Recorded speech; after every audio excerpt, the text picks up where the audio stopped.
What's up, music makers and audio friends? My name's Matt, and today I'd like to take you through multing, which, if you're not familiar with, is basically splitting up a signal into however many parts you need it to be split up into to put different processing on each section. So say it's, in this case, drums, where I've got a low, a medium and a high frequency content, which I'm treating differently, or if it were maybe a guitar part with wildly ranging dynamics, I might have a verse section, and then on another track have a chorus section, and then on another track have a solo section, because they're all dynamically very different. And unless I wanted to automate everything ridiculously, it's just a bit easier to split things off. So let's dive in. Here's what we've got. It's just a 2-track drum mix, which I received from a GarageBand session.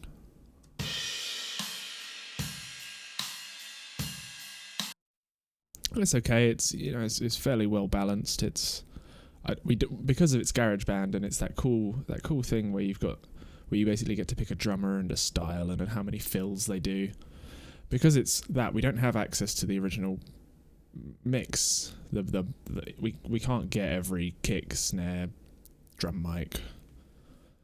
We can't kind of manage the mix ourselves. So what you've got to do is we've got to split it up and try and get what we need from it through multing. So the first thing I did was, because there wasn't a great deal of low end, I've taken my first copy, which is this track here, and yeah, let's take a listen to what I've done. So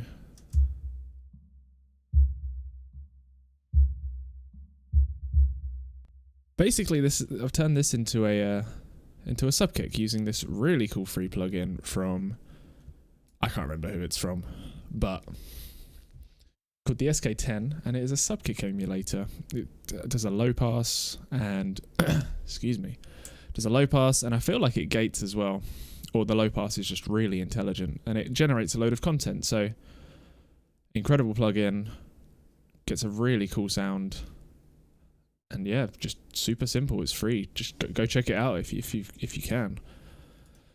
And then to add to that, we've put a bit of R bass on, Pro Q to take out some of the note of the drum.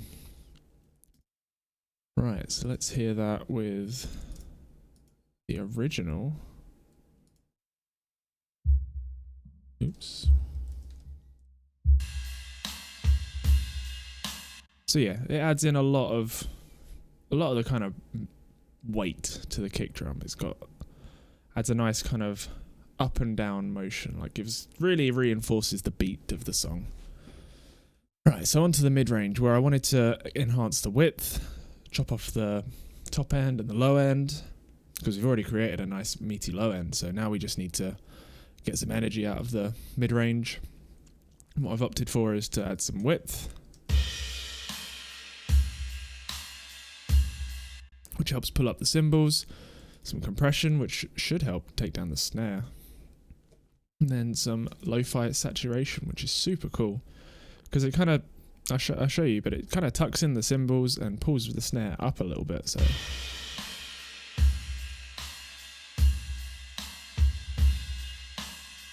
quite subtle, but yeah, it pulls down the cymbals, kind of tucks them in, and then pulls up the snare a little bit. And then the heavy lifting is coming from my EQ, which is notching out a load of ringing and some cymbal hiss and bits and pieces like that, as well as shaping the mid-range to kind of fit other instruments.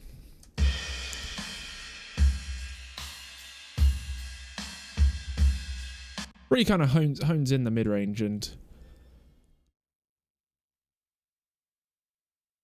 yeah, it really kind of hones in the mid-range and gets things closer to where I want to be. I'm kind of feeling more energy from it. These two is just like a little high shelf to fill in a gap, and nothing apparently.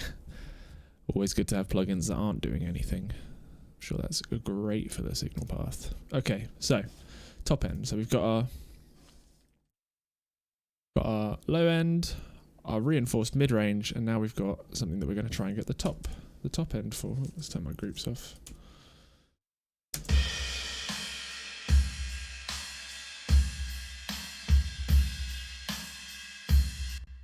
So hopefully what you hear there as I turned it on is kind of the center of the kit kind of scooping out a tiny bit and some more energy on the sides and the cymbals, and it just feels a bit more lively and a bit more kind of bouncy if on the cymbals, that is, on the high frequency stuff.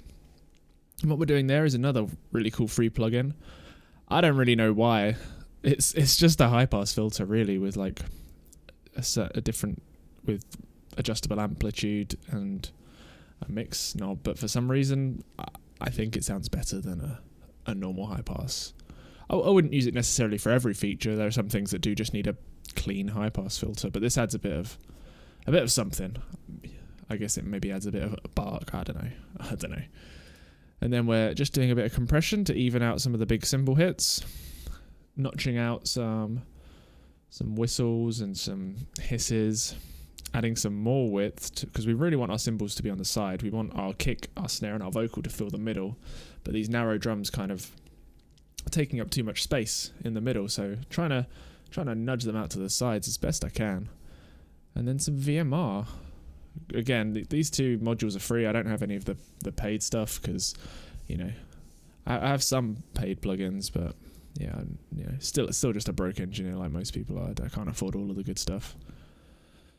So yeah, just adding some shimmer, generating some high frequency content, and yeah, so that leaves us with some beefy low end, a kind of aggressive mid range, and then some wide, bright, exciting cymbals.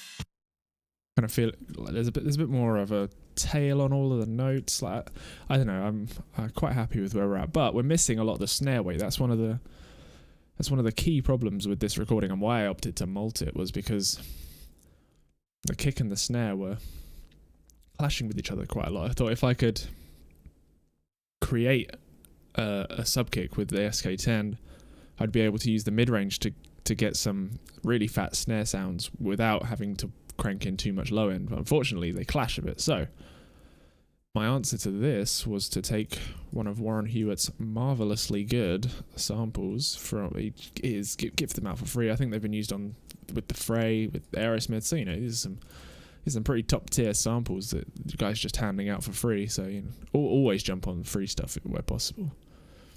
I think if you're looking for this one, this is free as well. And I know Pro Tools Expert sent out an email about it if you're interested. So if you're not subscribed to those guys, then definitely do. They're always on the hunt for good free plugins.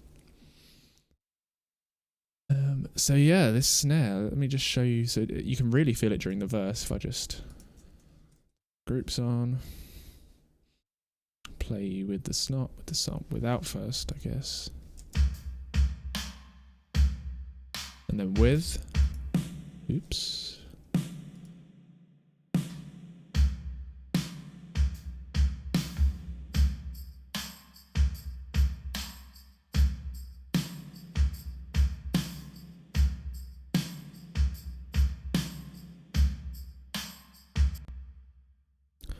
Yeah, basically all the moves that we've done prior to this are kind of facilitating the fact that we're going to use this sample.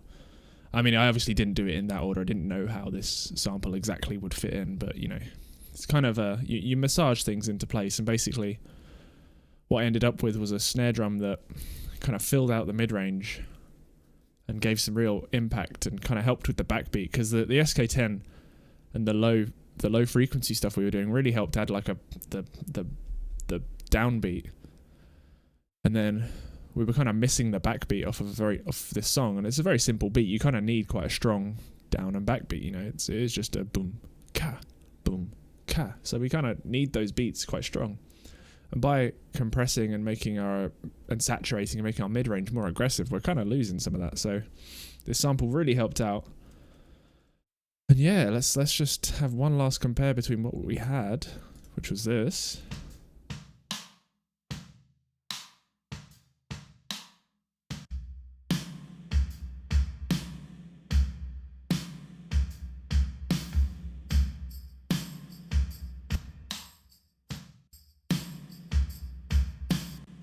So yeah, I think it's a bit more exciting, a lot more full range, full frequencies, or a full range of frequencies rather. And yeah, that's the power of multing. Try it out, use it wherever possible. Well, don't use it wherever possible, obviously.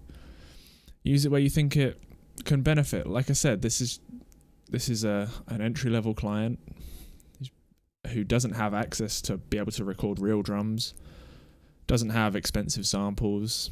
All this guy's got is GarageBand, and so being able to take a basic GarageBand sound and make it kind of work for his music it's a really important thing. And as young up and coming engineers, that's kind of where we want to be. We want to be adding value without having to resort to really expensive stuff, without having to outsource to paying a load of musicians that we can't afford to pay. So being able to do this with, a couple free plugins, like I appreciate that the Wave stuff isn't free and the Pro Q2 is not free, but all the rest of this stuff is just freebies that people hand out that add vibe and character, and they're just super cool. So yeah, if you think this will work for your music, if you think you can add value to a new client's work by using this technique, then give it a go. I'd love to hear what you guys think. That's all from me. So yeah, give this a like, maybe subscribe if you want some more content. And yeah, have a great day making music. Peace.